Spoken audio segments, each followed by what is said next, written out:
Hello everyone. Welcome to Career Class. আজি আন এটা বহুত গুৰুত্বপূৰ্ণ ভিডিঅ' লৈ আপোনালোকৰ ওচৰলৈ আহিছোঁ। ভিডিঅ'টো হৈছে কেনেকৈ আপোনালোকৰ এইমটো বা গ'লটো এচিভ কৰিবৰ কাৰণে আপোনালোকে নিজকে ডিচিপ্লিন কৰিব। এতিয়া আমি সকলোৱে জানো যে আমি ডিচিপ্লিন হ'ব লাগিব আমাৰ নিজৰ এইমটো পাবলৈ কাৰণে, কিন্তু আমাৰ বহু সময়ত এনেকুৱা হয় যে আমি ডিচিপ্লিন হ'ব লাগিব বুলি জানিও আমি কৰিবলগীয়া কামখিনি কৰিব নোৱাৰোঁ।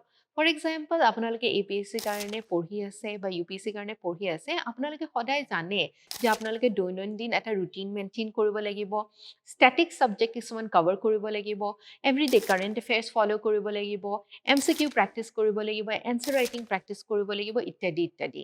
কিন্তু আমি এইখিনি কাম কৰিবলগীয়া লাগে বুলি জানিও কিছু সময়ত আমি কৰিব নোৱাৰোঁ। ইয়াৰ কাৰণ বহুত হ'ব পাৰে। এক নম্বৰতে হয় ডিষ্ট্ৰেকশ্যন। আমি পঢ়াৰ সময়তে আমাৰ ওচৰত বহুত ডিষ্ট্ৰেকশ্যন আহি যায়। কেতিয়াবা আলহী আহে, কেতিয়াবা আমাৰ ফোনটো বাজি উঠে, ন'টিফিকেশ্যনছ আহে, ফেচবুক, হোৱাটছএপ, ইউটিউব, বিভিন্ন ধৰণৰ ছ'চিয়েল মিডিয়াৰ ডিষ্ট্ৰেকশ্যনছ আমাৰ আহে। চ' এক নম্বৰতে আমাৰ ডিষ্ট্ৰেক্টেড হৈ যোৱাৰ কাৰণে আমি ডিচিপ্লিন হ'ব নোৱাৰোঁ। দুই নম্বৰ, কেতিয়াবা এনেকুৱা হয় যে আমি পাৰফেকশ্যনিজম ফ'ল' কৰিব ট্ৰাই কৰোঁ।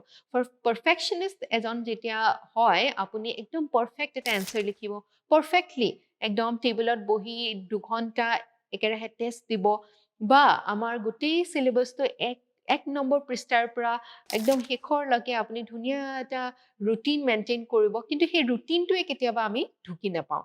ফলত কি হয়, আমাৰ যিকেইটা দৈনন্দিন কাম থাকে সেইকেইটাকে আমি কৰিব নোৱাৰোঁ। আৰু তৃতীয়তে কেতিয়াবা কি হয়, আমি প্ৰকাষ্টিনেট কৰোঁ।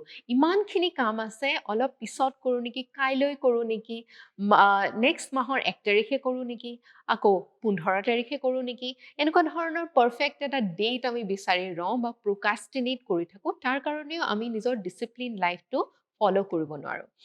এতিয়া আপোনালোকে সকলোৱে জানে যে APSC বা UPSC বা যিকোনো লাইফৰ গ'ল যদি আপোনালোকে এচিভ কৰিবলৈ হয়, তেতিয়াহ'লে আপোনালোকে এটা ডিচিপ্লিন টাইম টেবল মেইনটেইন কৰিব লাগিব।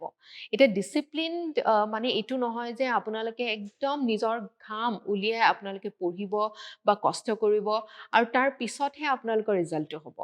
ইয়াৰ আমি কেনেকৈ আপোনালোকে ইফেক্টিভলি এটা ডিচিপ্লিন লাইফ আপোনালোকে মেইনটেইন কৰিব পাৰে আৰু ইজিলি কেনেকৈ মেইনটেইন কৰিব পাৰে তাৰ বিষয়ে আজি আলোচনা কৰিম।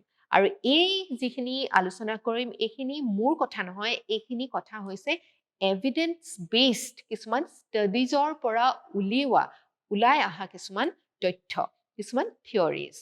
চ' আহক আজি আমি এইটো বহুত ইম্পৰ্টেণ্ট আৰু গুৰুত্বপূৰ্ণ ভিডিঅ' ষ্টাৰ্ট কৰোঁ। এক নম্বৰতে মই কথা পাতিব বিচাৰিম এবাউট ডিষ্ট্ৰেকশ্যনছ। যে আপোনালোকে পঢ়িবলৈ বহুতেই বহুত ডিষ্ট্ৰেকশ্যনছ আহে। কোনোবাই চাহ খাব মাতিলে, ভাত খাব মাতিলে, কোনোবা আলহী আহিলে, বা আপোনাৰ ফোনটো বাজি উঠিলে, ন'টিফিকেশ্যন আহিলে, লগৰ এগৰাকীয়ে আকৌ আপোনাক ফোন কৰি ক'লে যে আহকচোন আজি বেলেগ এটা জেগাত আমি যাওঁ, একেলগে লগ হওঁ।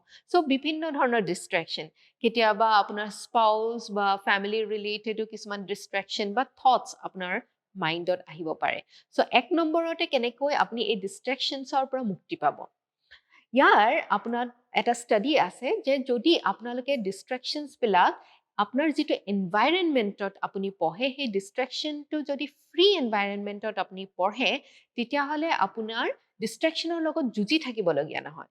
ফৰ এক্সাম্পল, যদি আপুনি ৱেইট লুজ কৰিব বিচাৰিছে আৰু আপুনি দেখিছে যে আপুনি বহুত চকলেটছ খায় বা মিঠা খায়, তাৰ ফলত আপুনি নিজৰ ৱেইটটো লুজ কৰিব পৰা নাই। সেই ক্ষেত্ৰত আপুনি কি কৰিব লাগিব?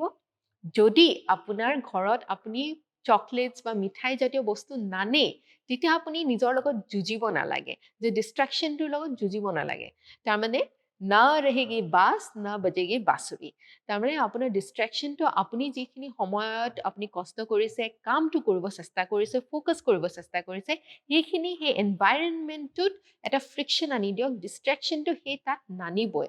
ডিচিপ্লিনৰ প্ৰথম উপায়টো হৈছে যে আপোনালোকে ডিষ্ট্ৰেকশ্যনবিলাক দূৰ কৰিব। এই ক্ষেত্ৰত এঞ্জেলা লী ডাকৱাৰ্থ বুলি এজন চাইকলজিষ্ট আছে, তেখেতে গ্ৰিড বুলি এখন কিতাপ লিখিছে। তাত তেওঁ কৈছে যে ডিষ্ট্ৰেকশ্যন দূৰ কৰিবৰ বাবে আপোনালোকে ডিষ্ট্ৰেকশ্যনটো কাষত নৰখাটো এটা উপায়। মানে আপোনালোকে যদি পঢ়ি আছে, সেই অৱস্থাত আপোনালোকে পঢ়ি থকা কোঠাৰ আগফালে আপোনালোকে ডু নট ডিষ্টাৰ্ব বৰ্ডখন লগাই থ'ব পাৰে। চ' আপোনালোকে আৰু ঘৰৰ মানুহকো কৈ ৰাখিব পাৰে যে যি সময়ত আপুনি পঢ়ি আছে বা কামটো কৰি আছে সেই সময়ত যাতে আপোনাক কোনো ক্ষেত্ৰতে ডিষ্টাৰ্ব নিদিয়ে বা নামাতে যিকোনো কাৰণত। চ' আপুনি যেতিয়া ডিষ্ট্ৰেকশ্যনটো আপোনাৰ পৰা দূৰ কৰি দিব তেতিয়া আপুনি ডিষ্ট্ৰেকশ্যনটোৰ লগত যুঁজিব লগা নহয় যে আপোনাক মাতিব আহিলে আপুনি ন' কেনেকৈ ক'ব, সেইটোত আকৌ আপুনি ডিচিশ্যন পেৰালাইচিছত নুভোগে। চ' চিমিলাৰলি আপুনি পঢ়াৰ কোঠাত সোমোৱাৰ আগতে আপুনি ইদাৰ ফোনটো চাইলেণ্ট মোড কৰি ল'ব পাৰে, ফ্লাইট মোড কৰি ল'ব পাৰে বা ফোনটো পঢ়াৰ কোঠাত নানিবও পাৰে। পঢ়াৰ সময়ত আপুনি যি ব্ৰাউজিং ফিচাৰ্ছ ইউজ কৰিব সেইটো মেবি আপুনি লেপটপ বা নিজৰ টেবলেটত ইউজ কৰিব পাৰে।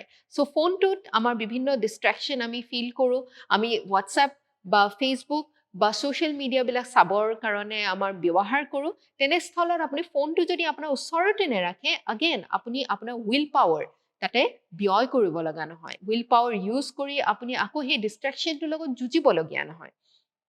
চ' আপুনি এনভাইৰনমেণ্টটো তেনেকৈ ক্ৰিয়েট কৰিব লাগে যাতে আপুনি সেই এনভাইৰনমেণ্টটোত ডিষ্ট্ৰেকশ্যন ফ্ৰী কৰি আপুনি কামটো কৰিব পাৰে। ছেকেণ্ড যিটো ষ্ট্ৰেটেজি হৈছে সেইটো মই আপোনালোকৰ লগত ডিছকাছ কৰিব বিচাৰিম, সেইটো হৈছে ফেণ্টাচি ৰিয়েলাইজেশ্যন থিয়ৰী। এজন চাইকলজিষ্ট আছিল, তেখেত আছিল গেব্ৰিয়েল অটিনচন। তেখেতে কৈছিলে যে তেখেতে কিছুমান ষ্টাডি কৰিছিলে, কিছুমান মানুহক তেওঁ এক্সপেৰিমেণ্টৰ কাৰণে 3টা গ্ৰুপছত ভাগ কৰিছিলে আৰু 3টা গ্ৰুপছক বেলেগ বেলেগ এক্সপেৰিমেণ্টছৰ থ্ৰুদি তেওঁ এই কেনেকৈ আমি ডিচিপ্লিন হ'ব পাৰোঁ বা আমাৰ নিজৰ গ'লছবিলাক আমি এচিভ কৰিব পাৰোঁ সেই তাৰ কাৰণে এটা ষ্টাডি তেওঁ কৰি উলিয়াইছিলে। তাৰ পৰা এই ফেণ্টাচি ৰিয়েলাইজেশ্যন থিয়ৰীটো তেওঁ ডেভেলপ কৰিছিলে। এতিয়া ফেণ্টাচি ৰিয়েলাইজেশ্যন টেকনিকটো বুজোৱাৰ আগতে আপোনালোকক মই জনাব বিচাৰোঁ যে আপোনালোকে চাগে বেলেগ মটিভেশ্যন স্পীকাৰ বা আপোনালোকে প্ৰফেশ্যনেল কোচক কথা কোৱা শুনিছে যে আমি যিকোনো এটা গ'ল যদি এচিভ কৰিব বিচাৰোঁ সেই গ'লটোৰ বিষয়ে আমি ক্লিয়াৰলি ভিজুৱেলাইজ কৰিব লাগিব, ক্লিয়াৰলি আমি নিজৰ গ'লটো দেখিব লাগিব। কিন্তু আমি যদি অকল ক্লিয়াৰলি দেখোঁ তাতে আমি সীমাবদ্ধ হৈ থাকোঁ বা সেইটোৱে অকল আমি ড্ৰিমটো কৰিলে আমি নিজৰ গ'লটো এচিভো কৰিব পাৰিম নেকি, কথাখিনি সিমানতে সমাপ্ত নহয়। নহ'লে সকলো ড্ৰিমাৰ্ছ আজিৰ দিনত এচিভাৰ্ছ হ'লহেঁতেন। আজিৰ দিনত আমি দৰিদ্ৰতা দেখিব লগা নহ'লহেঁতেন। আজিৰ দিনত আমি যিবিলাক প্ৰত্যাহ্বান আমি দেখিবলৈ পাওঁ সেইবিলাক আমি অকল ড্ৰিমছ বা সপোনেৰে ফুলফিল হৈ গ'লহেঁতেন। কিন্তু এই থিয়ৰীটোত সেই কথাখিনি আলোচনা কৰা হৈছে যে তাৰ পিছত ড্ৰিমটো দেখাৰ পিছত আপুনি কেনেদৰে ডিচিপ্লিন হ'ব পাৰিব। চ' ফৰ এক্সাম্পল ইয়াত এই থিয়ৰীটো ৱাইজ 3টা গ্ৰুপত মানুহক ভাগ কৰা হৈছিলে। প্ৰথম গ্ৰুপটোত তেওঁলোকে কি কৰিছিলে, প্ৰথম গ্ৰুপটোত তেওঁলোকে পজিটিভ ফেণ্টাচি কৰিব দিছিলে। তাৰমানে যিকোনো তেওঁলোকৰ যিটো গ'ল আছে সেই গ'লটোৰ বিষয়ে তেওঁলোকে ভাবিব দিছিলে, ক্লিয়াৰলি ভাবিব দিছিলে। আৰু ছেকেণ্ড গ্ৰুপ এটাক তেওঁলোকে কি কৰিছিলে, নেগেটিভ ফেণ্টাচি কৰিব দিছিলে। তাৰমানে তেওঁলোকে সেই গ'লটো এচিভ কৰিবৰ কাৰণে যি কাম কৰিব লাগে আৰু আজিৰ দিনত তেওঁলোকে কি কি কাম কৰা নাই আৰু যাৰ ফলত তেওঁলোকে নিজৰ গ'লটো এচিভ কৰিব নোৱাৰিব, সেই ষ্টাডিটো তেওঁলোকে সেই এক্সপেৰিমেণ্টটো এই ছেকেণ্ড গ্ৰুপটোৰ লগত কৰিছিলে। আৰু এই থাৰ্ড গ্ৰুপটোৰ লগত তেওঁলোকে কি কৰিছিলে, থাৰ্ড গ্ৰুপৰ মানুহখিনিক তেওঁলোকে পজিটিভ ফেণ্টাচি কৰিব দিছিলে, নেগেটিভ ফেণ্টাচি কৰিব দিছিলে আৰু কণ্ট্ৰাষ্ট কৰাইছিলে যে পজিটিভলি তেওঁলোকে এচিভ কৰিব এটা গ'লৰ কাৰণে তেওঁলোকে কি কৰিব লাগিব আৰু আজিৰ দিনত বৰ্তমান সময়ত তেওঁলোকে কি কাম কৰা নাই সেই কণ্ট্ৰাষ্ট কৰিব দিছিলে। আৰু এখন নোটবুকত, এখন জাৰ্নেলত তেওঁলোকে লিখি উলিয়াব দিছিলে যে কি কি কাম কৰিলে তেওঁলোকে সেই গ'লটো এচিভ কৰিব পাৰিব আৰু কেনেকৈ সেই কামখিনি তেওঁলোকে প্ৰত্যেক দিনাই দৈনন্দিনভাৱে তেওঁলোকে সেই কামখিনি কৰি যাব পাৰিব। চ' এই থাৰ্ড গ্ৰুপটো যিটো হয়, যাক এই ইফ আৰু দেন, তাৰমানে মই যদি এইটো কৰোঁ মোৰ এইটো ৰিজাল্ট আহিব, মই যদি এইটো নকৰোঁ তেনেহ'লে মোৰ এইটো ৰিজাল্ট নাহিব, ইফ দেন এনালাইচিছটো কৰি উলিয়াইছিলে। এই বিশ্লেষণটো তেওঁলোকে যিটো থাৰ্ড গ্ৰুপ আছিলে তেওঁলোকে যেতিয়া এই বিশ্লেষণটো কৰি উলিয়ালে তেওঁলোকে গম পালে যে যিকেইটা কাম তেওঁলোকে নকৰিলে, তেওঁলোকৰ ৰিয়েলাইজ কৰিলে, ৰিফ্লেক্ট কৰিলে, তেওঁলোকে নিজৰ অন্তৰ্মুখী হৈ পেলাই তেওঁলোকে ভাবিলে যে যিকেইটা কাম তেওঁলোকে যদি আজিৰ দিনত নকৰে তেনেহ'লে তেওঁলোকে নিজৰ গ'লটো এচিভ কৰিব নোৱাৰে।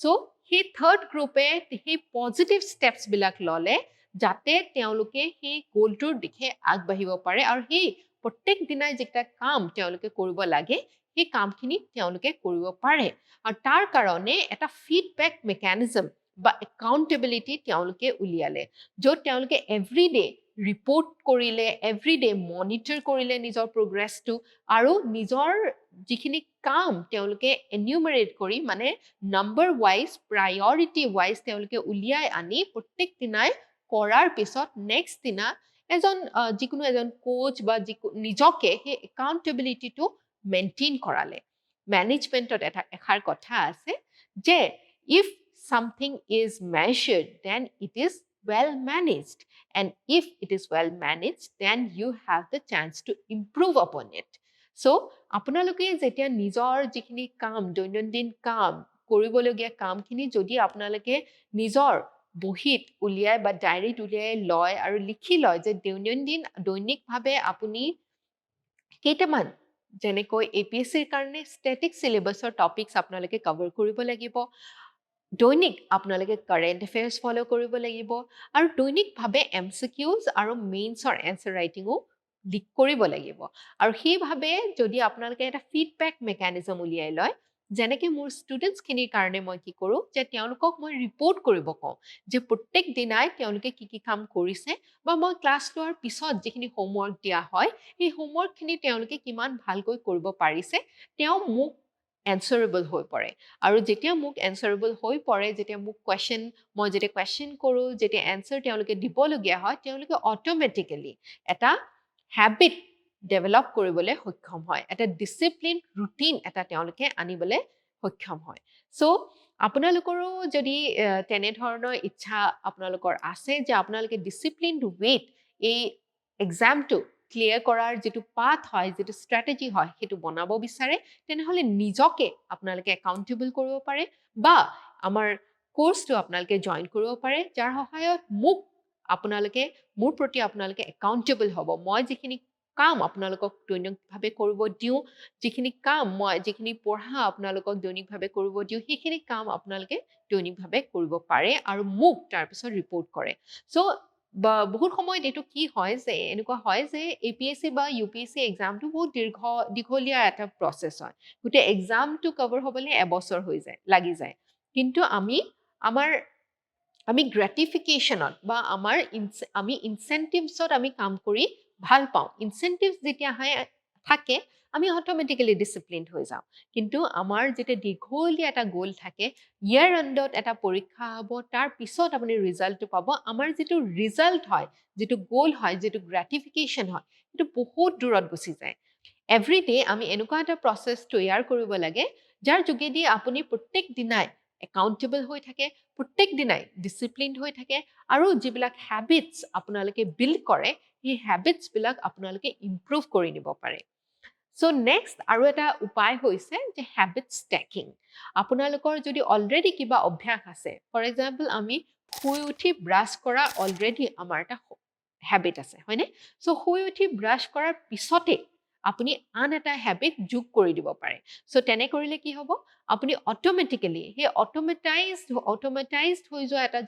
যিটো হেবিট আছে তাৰ পিছতে আপোনাৰ কৰিবলগীয়া ইম্পৰ্টেণ্ট টাস্ক এটা তাত যোগ দি দিব পাৰে চ' আপুনি অট'মেটিকেলি সেই টাস্কটো তেতিয়া কৰিবলৈ ধৰে চ' এনেকুৱা ধৰণৰ কিছুমান টেকনিক্স কিছুমান যদি শৈলী আপুনি প্ৰিপেয়াৰ কৰি লয় নিজৰ প্ৰিপাৰেশ্যনটোত আপোনাৰ যিটো প্ৰিপাৰেশ্যন আছে সেইটো এটা ধুনীয়া গতিত আপুনি লৈ যাব পাৰে আৰু যেতিয়া আমি যিকেইটা কাম আমি দৈনিকভাৱে কৰি থাকোঁ সেইকেইটা আপুনি মেজাৰ কৰি থাকে দৈনিকভাৱে আপুনি চাই থাকে আৰু আপুনি নিজকে গম পাই থাকে যে আপুনি ৰাইট ৱেত সঠিক ডিৰেকশ্যনত আগবাঢ়িছে নে নাই তেতিয়া আপুনি ছিকিয়ৰড হ'ব পাৰে তেতিয়া আপুনি নিজেই কনফিডেন্সো ডেভেলপ কৰিব পাৰে যে আপোনাৰ যিটো এণ্ড গ'ল হয় যিটো মানে আপোনাৰ ৰিজাল্টৰ যিটো গ'ল হয় যে ACS অফিচাৰ এজন হোৱা বা IAS অফিচাৰ এজন হোৱাৰ যিটো আপোনাৰ গ'ল হয় সেই গ'লটো আপুনি এদিন গৈ পেলাই আচিভ কৰিব চ' সেই ছিকিউৰিটি চিষ্টেমটো বনাই লোৱাটো সেই প্ৰচেছটো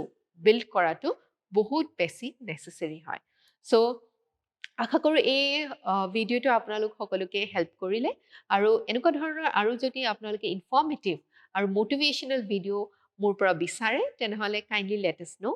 Thank you for joining us and giving your kind attention. আশা কৰোঁ আমি সোনকালে আকৌ লগ পাম। ধন্যবাদ।